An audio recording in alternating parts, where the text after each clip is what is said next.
Guys, welcome to GunnersLoversTV. I'm your host, Augustine. Today we'll be talking about Chelsea, Man City, and Everton. Of course, you know this is the international break. This is where players go and play for their countries, those who have been selected from their various clubs. But some few issues have been trending. First is the issue of Chelsea. We just go straight to it. Chelsea have been alleged to have broken FFP rules during the time Roman Abramovich was their owner. So tens of thousands or millions have been alleged to have been wrongly spent. And as a result, the rules have been broken. So it's being investigated. And it could end up in a points deduction or or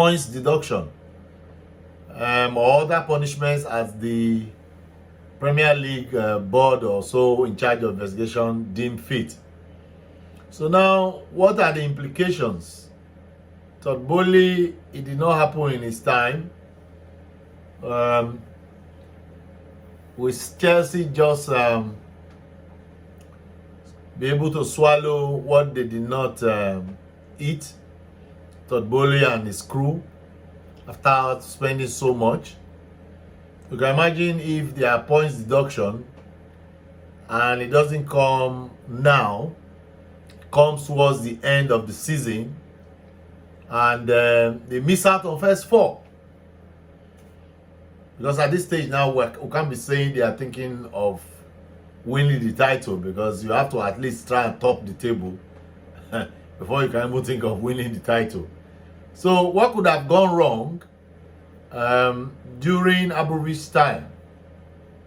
The people in charge of transfers could have got it wrong in an attempt to quickly do these transfers, because you know Abramovich did not really put handbrake in his love for Chelsea. He was spending it as he had it, making the fans happy, making footballers happy, pay them good money, and they got them really good signings. You remember Hazard and co.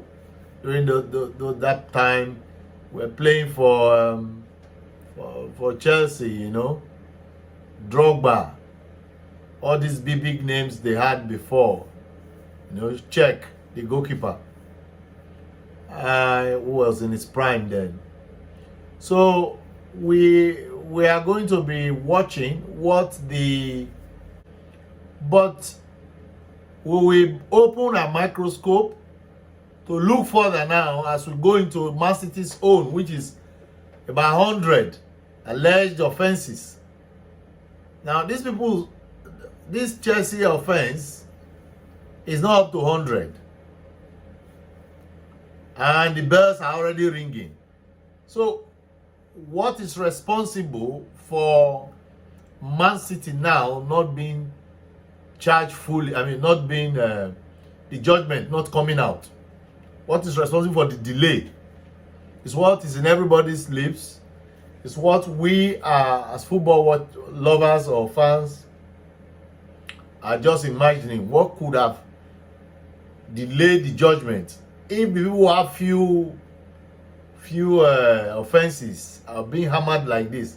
Talk Sports spoke about it today, or you go on YouTube, you'll find it.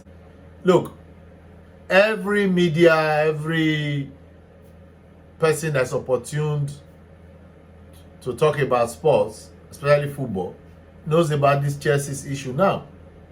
And last time we talked about issue of Everton. Everton too is also faced with alleged breaking of FFP rules. And my question now, or my own opinion, which I would like to express, but I don't want to put it in a question, because nobody's going to answer me now. The FFP board are not likely to listen to or watch this video. My opinion now is,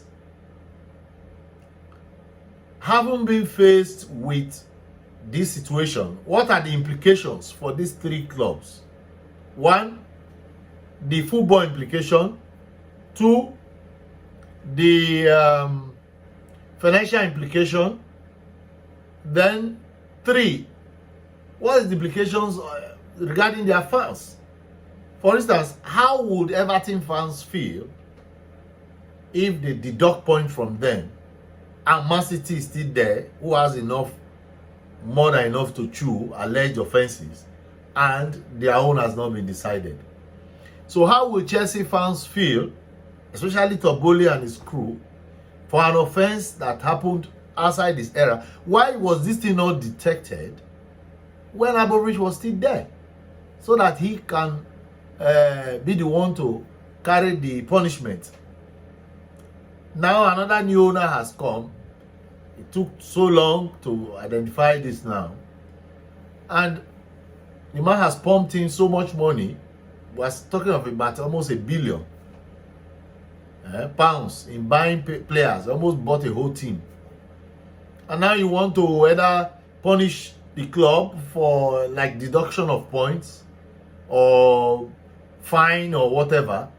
Will it be justly done at this time? Now, if you want to balance it, now you go back to what has happened to Man City too. So if you want to punish Man City now, for instance, if it was not Guardiola's time that all this happened,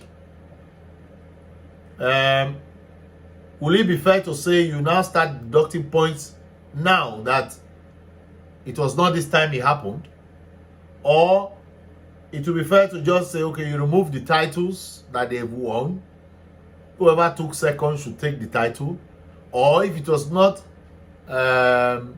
if you are not satisfied, you say, look, the impact he had was that there was no fair competition. Therefore, whether it's in the past or now that it happened, the points will be deducted. If they land in League 5, if there's anything like that, or League 3 or League 2, let them go and land there. So that next time, this will serve as a deterrent to any owner who wants to flaunt money about just breaking rules up and down. So there are more than enough issues the football body is already saddled with. The issue of VAR, whether it should stay or go. Last time, we were told they were recruiting. They were recruiting for people who will take over the VAR function. The job. That heavy job that they seem to be in space, in the moon, where they bring the result from. By the time it gets to Earth, it's already filtered and diluted.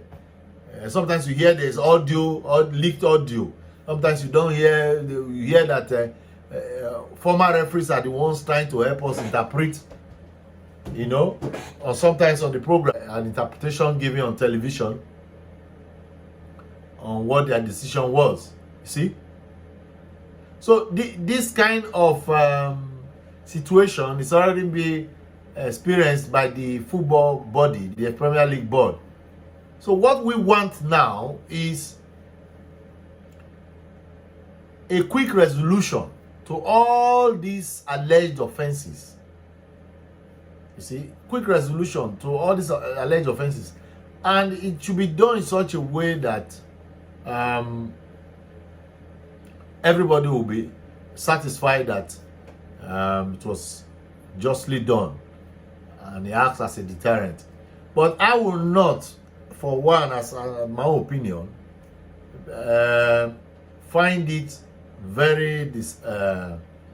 myself very unhappy that clubs who are involved in this alleged offense are being punished now. Because the truth is, it is when you find the facts proved beyond reasonable doubt that you can now bring forward all these things. So sorry to Man City, Chelsea, and Everton that this has come to light now. It is when it is brought before the judge that the judgment will be given. So we do hope. My own advice for Man City, Everton, and Chelsea fans is that just brace yourself for whatever punishment that will be meted to the club. it does not stop your love for the club. Wherever you land, you just pick up from there. For Man City, they've enjoyed a lot of excitement over the years. So it's just like saying, see how it feels when you're at the bottom. That's what's going to happen. And for Chelsea too, they have had so many rosy years under Abramovich. Abramovich did not spare spending money to make Chelsea fans happy. Not even only the footballers, even the fans. You know, they come to the stadium, they are always winning. Stamford Bridge was like a hot cake those days, you know. And then, of course, Everton fans will feel very unhappy too, because yeah, they are struggling with struggling on the league table. If you go and put point deduction again, I don't know where they will land this season. That's as good as nailing them to relegation. So, like, share, and subscribe.